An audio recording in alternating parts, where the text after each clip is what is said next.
Welcome back to Elder Scrolls Online. I am here in an abandoned mine with none other than Loranth and this Dunmer guy, Strathis. Today I'm going to talk about the Champion Point system changes. I am on the PTS. This is the second week, so we've had one update on the PTS since last week when it first went live. Anything you see in the UI on this PTS could change by the time this goes live, so just putting that out there. Right straight to the patch notes. These are the patch notes that were posted on January 27th. Basically, with this update, they have revamped the entire Champion Point system. This is known as Update 29, and it comes along with the new DLC, The Flames of Ambition, which will introduce two new 4-player dungeons, the Black Drake Villa and the Cauldron. They had some goals when they set out to redesign this. They want this update to encourage horizontal progression over vertical progression. They wanted the new champion system to reduce how many passives are on a character at one time and reducing the number of calculations per combat action. And they're saying that being able to expand is essential to the health of the character progression. As we know, our current champion system has been stuck at a certain level for a couple of years now. They haven't been updating the amount of champion points we can spend because they have found that we could get very overpowered or unbalanced, and so they just kind of cut us off, and we've still been earning these points, we just haven't been able to use them. When I logged into the game on PTS, my champion points had all been removed, and basically also all of my skills. So my character is now sitting, this is my basic character with the armor that I have currently, no food. So you start out with 12,000 magicka, 18,704 health, and 29,853 stamina on a champion character. Base health has increased to 16,000. Stamina and magicka increased to 12,000. Now that's for all characters.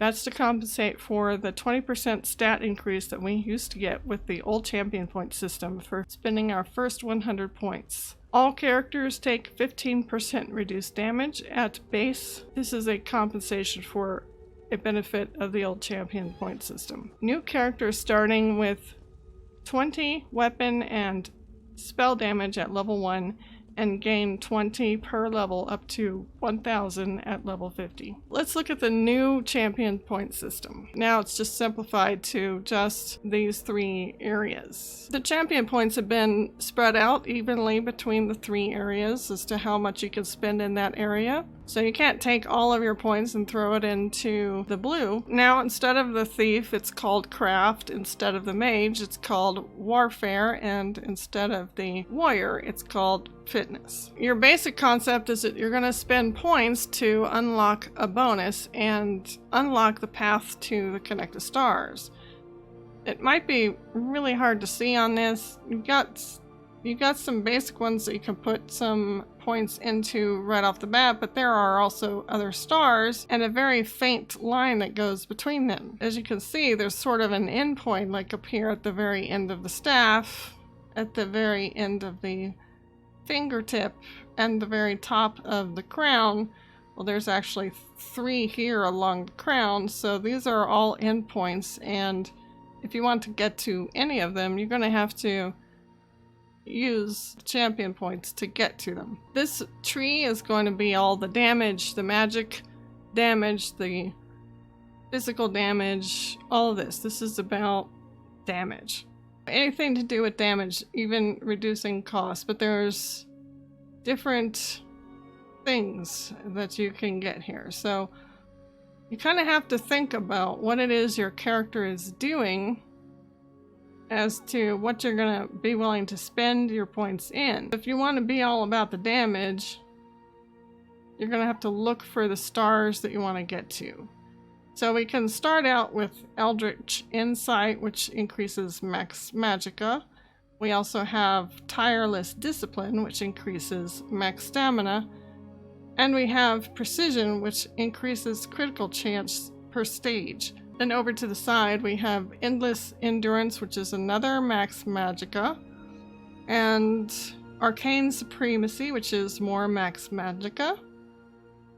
And Untamed Aggression, which is including increasing your weapon and spell damage. So those are the basics that you can start off from and the basics you can pick from. It does tell you on the tooltip that you need to spend 10 points to unlock any of these 3. And then over here you just need to spend 1. Now once you have this spent, you can see where this is going to lead to. This one is going to effectively give you access to everything here on the crown or the hat, whatever you want to call this. And then all of these skill points or champion points will lead you to some very interesting bonuses. So this grants weapon and spell damage. Reaving Blows is direct damage. You heal for 7% of the damage done. And the tooltips do tell you how much you have to spend to unlock it. As you can tell, the Reaving Blows is very expensive. You have to spend 50 points to unlock it. So not all of these are equal as to how much they will cost to get there. If you unlock Eldritch Insight, you just need 10. So now you have 10 and you can get to from here to here. Now this is kind of interesting because as far as I could tell, this is the only tree where this happens. So on the mage, there are these little glowing purple constellation things. These are another system. So once you get there, you can actually focus in and get to some more skills. In here, there's some more stars. And you just need 10 to unlock in here. This is your quick recovery. And then you can also get to reduce damage from magical attacks, reduce damage from non-player attacks. Hardy is reduced damage from martial attacks. Physical, poison, disease, bleeded damage.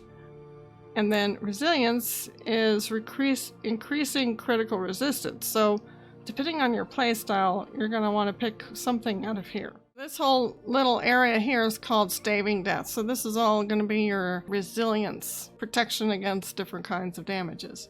This other one is called Extended Might, and this is going to focus more on your damage. So you get your penetration right here, right off the bat, is piercing.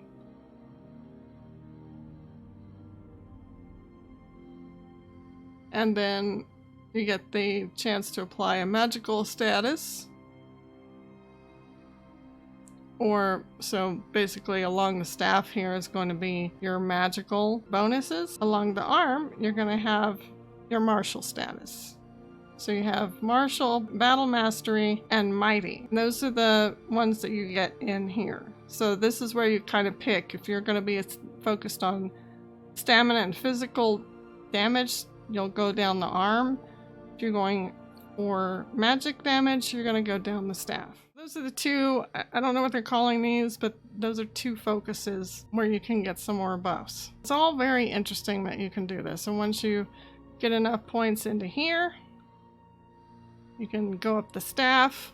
And as you can see, it's sort of the same theme. If you focus on the tree here and on the staff, you're going to affect your magical abilities. Your healing, all of this stuff is up in here. This is being more for the healers if you want to go along the staff on the main tree. And then on the arm, you're going for more of the martial damage. And this one is for your AoEs. So all like that. But out here in the clouds, we just have your maximums. Weapon and spell damage, max magicka, max stamina, all that sort of thing. Very, very interesting how that works. Now, once you get something unlocked, there are some of these that are active and some are passive. And that's what this whole tree here is about. Once I get something unlocked, I can go up here and I'm gonna get access to this power, which is supposed to give me some oblivion damage. It's gonna give me 2,000 oblivion damage, and you have to put it up here in the slot. Now, the tooltip will tell you that it is either equipped or that you need to equip it. It says add to champion bar to activate. This one does not say that you have to add it anywhere, so this is a passive. So once you get things unlocked, you can put up to 4 in here. Let's say I just go ahead and unlock some other stuff, and I want to get to this here, and I have to spend 50 to unlock Foresight. It's a lot of points. Look at my points just going away as I get to 50 for this one. Then I can slot that. So all this stuff I can slot. It's not a lot of points to get to something, and you have to slot it. You can unslot these, you can change these around while you're not in combat. Now the other trees are very similar, but they don't have the little areas where you can focus in on. I have not found them yet. With this one, this is called Craft, and this is going to affect all your sneak, cost of sneak and all the stuff. The cape is all about basically your thief skills and reduction of damage and this sort of thing. But we do have some bonuses to your mount as well. So this kind of covers things that we were getting in the steed previously. In here we do have something, it takes 100 to unlock this, is a chance of extracting woodworking, well basically crafting materials from deconstruction of craft. So you start out with the Fleet Phantom, which reduces movement speed of sneak by 5%. This will be pretty useful even if you're not a vampire. And then we have Break Fall, which reduces your fall damage taken by 7% per stage. And then you have the Haggler, which increases the cost which merchants buy goods from you by 2% per stage. So if you're a merchant, this is going to be yours. If you're doing PvP, you might be jumping out of keeps or something, so you might want to reduce the amount of damage you take from falling. This also is helpful for the sneak. I would take this right away because I like to do a little bit of the sneaky stuff. And then this is also your out of sight reduction thing, so this helps you with your sneak. Up here at the very top, we have the War Mount. Takes 120 points to unlock this. Gifted Rider, Cut Purse's art. So there's pickpocketing, Shadow Strike, Infamous. So if you like to do all the thief stuff, get in on the skills on the cape. Friends in Low Places. You have to spend a lot to get there. Removes 1,000 gold from your bounty. And this one you have to slot, so you go up here and slot that. And it gives you access to more of the cape. If I want to go all thief, I'm going to just take everything that I can and slot it up here. More sneaking reduction and professional upkeep. Cost of repairing your armor is reduced, so that looks like a good one to get. And this one is a percentage, so you can always stop here and just add it up. These are the things that are going to be active on my character as I slot them. This one is your fitness. This is going to affect your health, defense, and reduction of costs. It's basically health and defense as far as I can tell. You have all these swords. You have the top up here that you can start with. Rejuvenation. You can add as much as you want in there. It's not really a percentage. And then you slot it. Each of these systems can have up to 4 stars active. And like I said, you can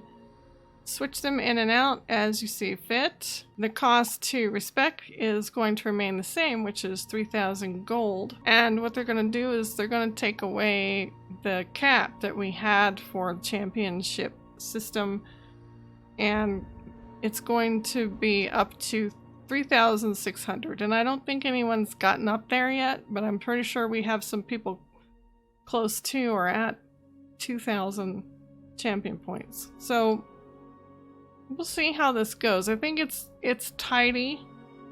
It's definitely more interesting and less complicated, but you do have to think more about how you're going to design your character and what you want them to be able to do by going in here and just really reading all of the different things that you can get access to. I hope that is sort of a good overview of what the new champion system looks like. They are changing the way armor works.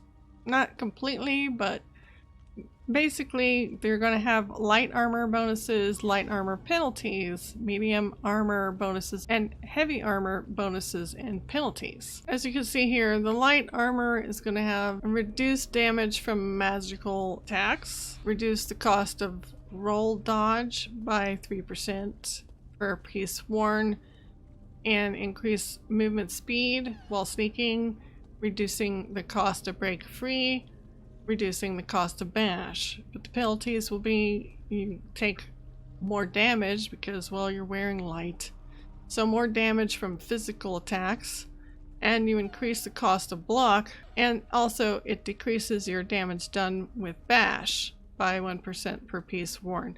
This kind of replaces some of the passives. As you can see here, the passives are changed.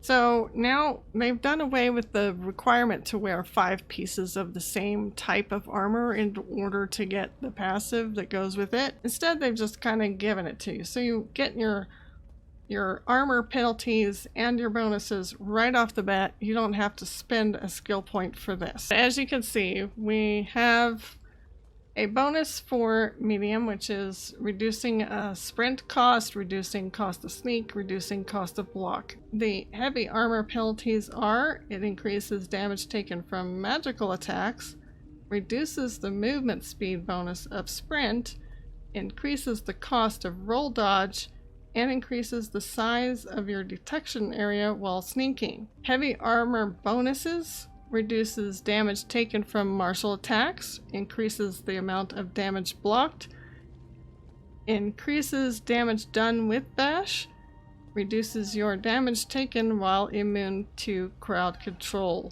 That is basically it in a nutshell.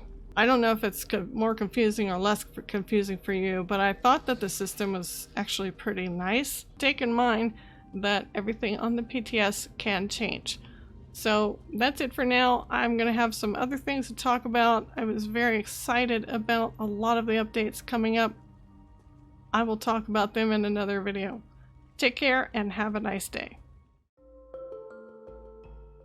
Thank you for watching. I hope you have enjoyed this presentation. Please consider subscribing to my YouTube channel, Oma Games. If you would like to see my live streams, please go to twitch.tv and follow Miss Oma. Take care, everybody, and I will see you next time.